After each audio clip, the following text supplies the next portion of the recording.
السلام علیکم ورحمۃ اللہ وبرکاتہ۔ مبارکباد کے مستحق ہیں ہماری فوج کے سپہ سالار فیلڈ مارشل حافظ سید جنرل منیر صاحب، ان کو فیلڈ مارشل کا عہدہ عطا کیا گیا ہے۔ اس پر ہم ان کو مبارکباد پیش کرتے ہیں۔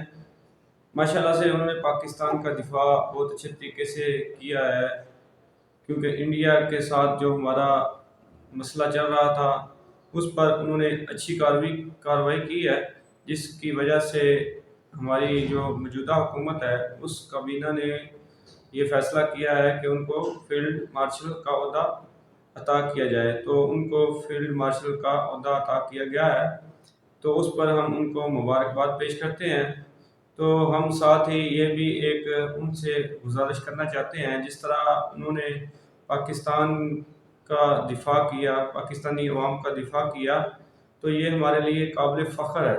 تو اسی طرح ہم یہ ان سے مطالبہ کرتے ہیں کہ وہ اور پاکستانی حکومت اور جتنے بھی اسلامی ممالک ہیں، خدا کے لیے غزہ کے لیے بھی، فلسطین کے لیے بھی آواز اٹھائیں، کیونکہ قیامت کے دن ان کے بارے میں بھی جو ہمارے مسلمان حکمران ہیں ان سے سوال ہوں گے۔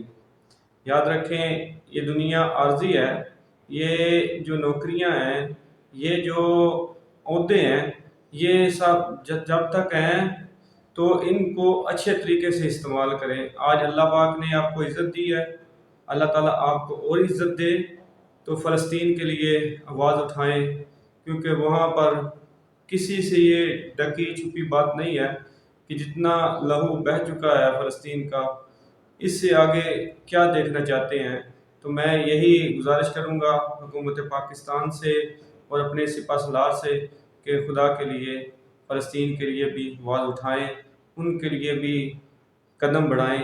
آپ قدم بڑھائیں، انشاءاللہ تعالیٰ پاکستانی قوم پوری جو ہے وہ آپ کے ساتھ کھڑی ہوگی، اور اللہ تعالیٰ آپ کو اس میں کامیابی دے گا۔ اسلام کی خاطر جو بندہ کام کرتا ہے، اللہ کی رضا کے لیے کام کرتا ہے، تو اللہ تعالیٰ اس کی غیب سے مدد فرماتا ہے۔ بدر کے مقام پر بھی 313 تھے، اور جو مد مقابل جو لشکر تھا وہ 1000 کا تھا۔ تو آپ حساب لگائیں، تو اللہ تعالیٰ نے مدد فرمائی۔ جب مسلمان ثابت قدم رہتا ہے تو اللہ تعالیٰ اس کی مدد فرماتا ہے۔ یہ ویڈیو جو ہے زیادہ سے زیادہ شیئر کریں، ری پوسٹ کریں، تاکہ جو وقت کے حکمران ہیں ان تک ہماری آواز پہنچے۔ اللہ تعالیٰ ہم سب کا حامی ناصر ہو۔ والسلام۔